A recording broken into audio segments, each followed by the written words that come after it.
that really kind of was a turning point for me. That piece of music, I'm not sure it's my most successful piece of music because it was a little tough because we had 3 choreographers working on the dance. And so they were all working on a different piece. So to me, that piece sort of feels like 3 different pieces.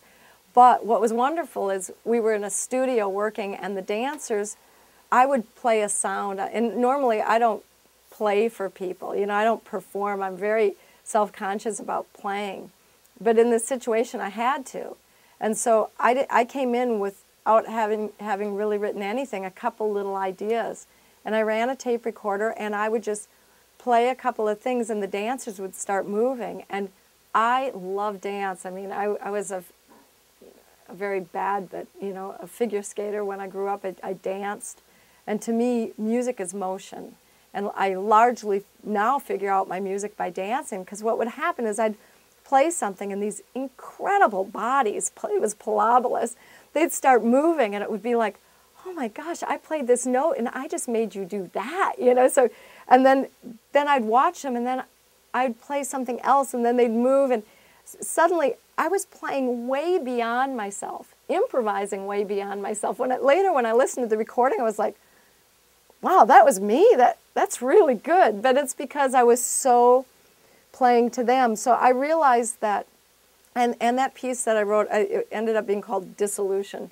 That piece brought textures and ideas out of me and out of the band that were far less typically jazz than what I'd written, because I was writing for motion. I wasn't writing with a historic template of an idiom coming at me from behind, but I was purely writing to the abstraction of movement. You know, it's maybe like almost, I went to this Kandinsky show at the Guggenheim that's so amazing, and he was looking to music to find abstraction in his painting, and maybe the movement helped me really find something else in my sounds. So yeah, and now, like I say, I can't almost write a piece without dancing. It helps me figure out, when I was talking about timing, it helps me figure out the timing of the piece, because your body tells you. It's hard for my mind to tell me what's too long or what's too short.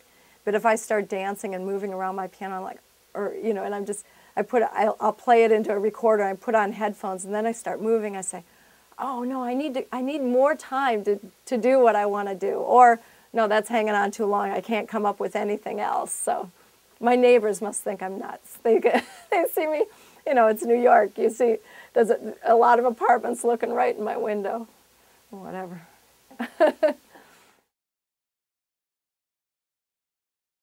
Those poems, it's Carlos Drummond de Andrade, sort of the way I guess it's pronounced, and he's a Brazilian poet, and these poems they're so much like little stories. And I was really scared when Dawn Upshaw came to me and wanted me to write for her. I said, okay, Dawn, I've never written really for words. I've never written for a classical singer. I've never written for classical orchestra. There's nothing about this that's going to spell success, you know? But it ended up happening that when I sat down to write, I loved it because the words, they gave me first of all, they gave me the rhythm. You know, one poem starts, Clara strolled in the garden in the morning. Clara strolled in the garden in the morning. I mean, it has to have a certain lilt to it for it to sound like it's being spoken. Then it also gives you the feeling of what that is, you know, a certain kind of tonality that you might want to have depending what kind of composer you are and how you view that. And so I felt like it gave me limitations but opened up, you know, worlds in me. So it opened up my imagination. It told me where it wants to go, as opposed to me sitting there in that room with no light switch just saying, come up with something, you know. You've got a 15-minute commission, and you sit there and you go, oh, what do I write? You know, so I love literature. It has to be something I feel passionate about. I mean, these poems are killer poems. They're wonderful.